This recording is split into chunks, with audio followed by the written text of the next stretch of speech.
All right, ladies and gentlemen, it's a Forex that is Zambia's finest. So I'm recording once again to show you day 7.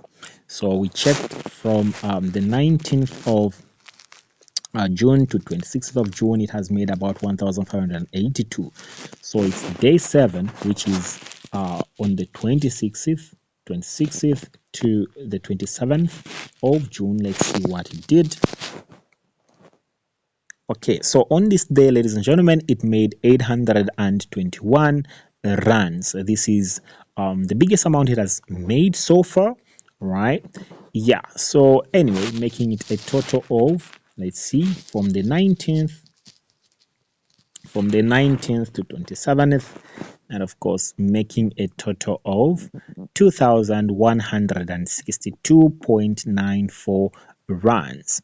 It's not very bad considering that we're using the smallest lot sizes, and also considering that we are looking at being consistent, slow and steady.